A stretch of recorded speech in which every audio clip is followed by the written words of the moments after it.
These things just make me go crazy, but it's okay. We're gonna talk about it today. Hello, all you beautiful people. Welcome back to my channel. Today we will be creating this look as well as talking about some desi pet peeves that I have. And I know this has been a very popular topic recently, you know, all things desi, struggles, things that we love about ourselves, things that we want to change. I will be listing all of the products down below that I used because you will already watch me do everything. So yeah, we will just get right into it. I did already prep my skin. I will share with you right now what I used. So for my face wash, I am using the Kiehl's Ultra Facial Cleanser. This one is one that I've been using like basically all year and I really like it. I also toned my face with this Clinique 2-in-1 something step 2 clarifying lotion. This one is really good for getting all that extra dirt off.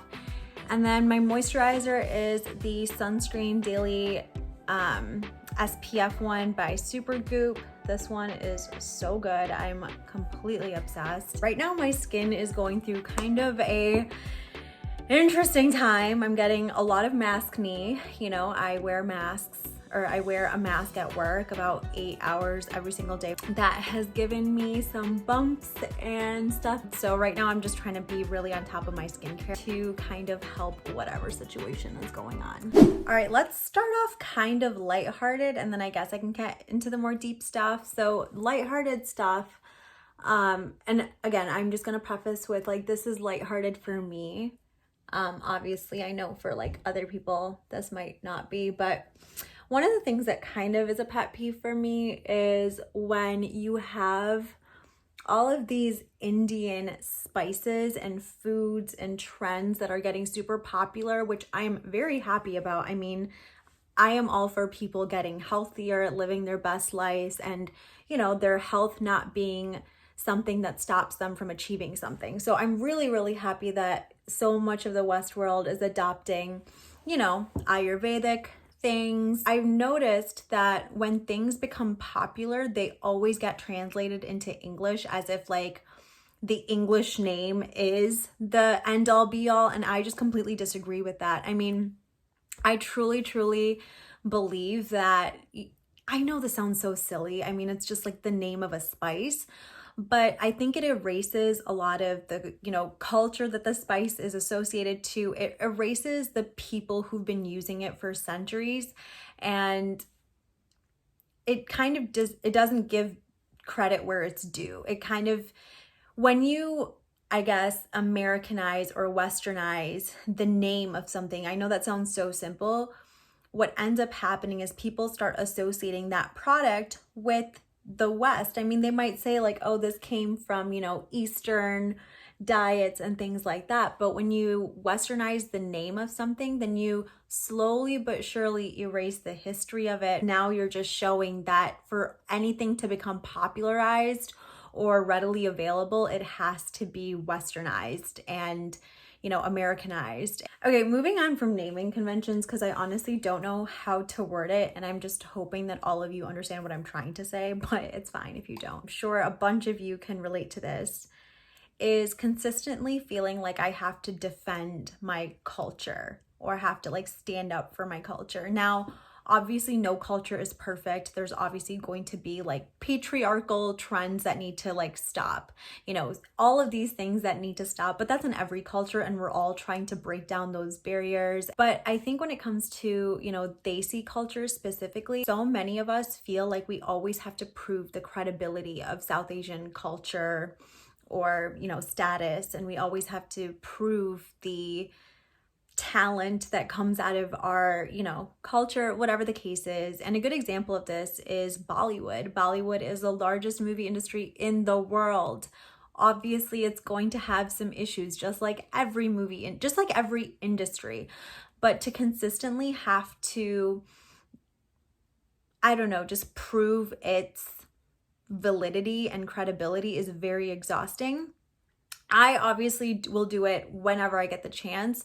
And I think because Bollywood also, you know, has so many issues that have to be dealt with, it's one of those things where people feel like you either love the industry or you hate it. And that's not true. I love the industry, but for me, I'm very loyal to any industry and or celebrity. If I truly love them and if I truly respect them, then I also bear the responsibility of calling them out when they do things that aren't, in my eyes, moral. But to make South Asian culture feel like lesser than, or it's not in its proximity to whiteness, it's further, and that makes it less desirable, to me is very, very gross. Back-ended comments that, you know, some of us might get, like, oh, you don't even look Indian, you're so X, Y, and Z. And they say that as if that's a compliment. I think that that's something that a lot of us deal with, and it's not something that we should have to deal with. And I think people need to educate themselves that proximity to whiteness does not equal great.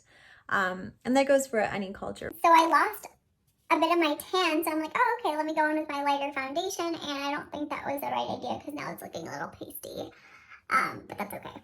We will fix it. All right, the next pet peeve that some of us may have is undermining or basically ignoring the complexity of Indianness or South Asian culture. Now, I'm not trying to use them synonymously, but I'm Indian myself, so I guess I'll speak for Indian people or myself. But I think a lot of times when I'm asked a question, or in general, when the media portrays a certain story, a certain, you know, perspective, a lot of times people forget that India is 1.5 billion people. And that's just India. That's just the country. That's not even including all of the Indians that are all over the world, right?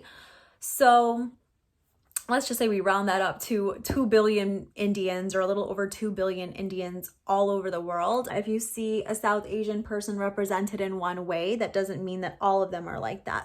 Being the only Indian / South Asian / POC in the room. Oh my gosh. Okay. There are times where this is so empowering. This is so exciting. And you just, you know, wow, like you get to be the spokesperson for the minorities, whatever. But I would honestly say a lot of times it's overwhelming. It is disabling in a way. And you know, you can just feel like you have the pressure of speaking for every single person. We all come with different experiences and different backgrounds and different, you know, we were all raised in different ways. Having to explain that, I think, is a great privilege because I'm in those spaces where I can explain them, but it's also, I can understand that it can also become very overbearing. And sometimes you might feel like people don't look at you as just a person to have a conversation with and relate to, but they might look at you as kind of like an encyclopedia for South Asians. The reason I think it's important to talk about all of these things is because that's how you bring about change, real conversations, and vulnerability, especially in a culture where vulnerability isn't, you know, popularized or common unless it's a Bollywood movie. I think it's very important to talk about these things because not only can we feel like we're alone sometimes and that our situations and experiences are so unique, but we'll find out that they aren't, and other people can relate to us, and then we can come together and talk through solutions and talk through how we can break barriers, again, for future generations as well as our own. And I think that's really important. All right, the next one that I want to talk about, I think this can go both ways. So a pet peeve of mine is, you know how nowadays it's very inappropriate to ask a woman if she's pregnant or if she's expecting? I mean, it was always inappropriate. Let's just get that out of the way.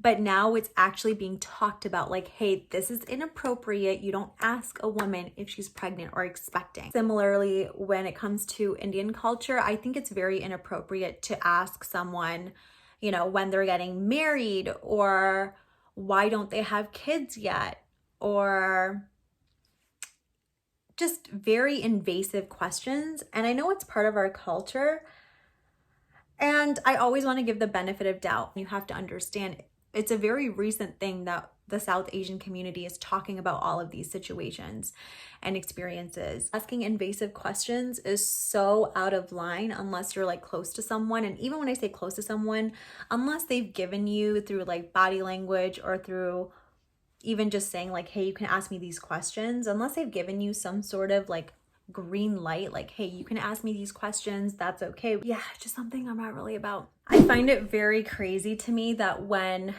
again, we bring up things that bother us or that we deem as hurtful and inappropriate, we are continuously gaslighted. I mean, everyone's gaslighted. And that is just so crazy to me. I find it crazy that people are irritated by groups of people who speak up and stand up for themselves in a culture, in a society where we're talking about like, stand up for yourself, sis, like make sure no one can walk over you, like speak your mind. If you're being treated unfairly, like speak up. They turn around towards cultural minorities or people in general and they're like, oh my God, stop whining, it's just chai tea latte. Like fine, I'll say chai. And you're minimizing someone's very valid concern with their culture being appropriated or talked about in a senile way. And again, something like chai tea, you're right, it's a very small thing, but that small thing opens the doors for many other small things to take place and be appropriated. And what do you get when you get 1 + 1 + 1 + 1 repeatedly? That will turn into a very big deal. The makeup is looking good.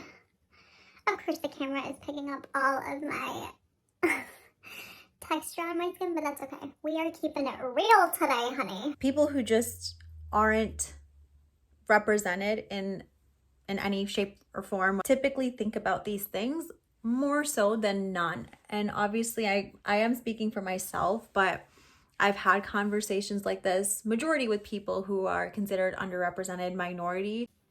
Okay. Feels so good to just put makeup on for no reason, you know. Okay, I'm gonna share with you my favorite lip combo from recent, and here it is. So this is the KKW Nude one. I love KKW and I still need to buy her lipsticks. I just honestly have not really bought makeup in a while.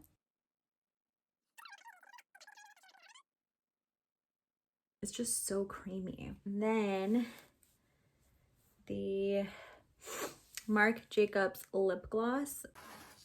So good. It just makes your lips look so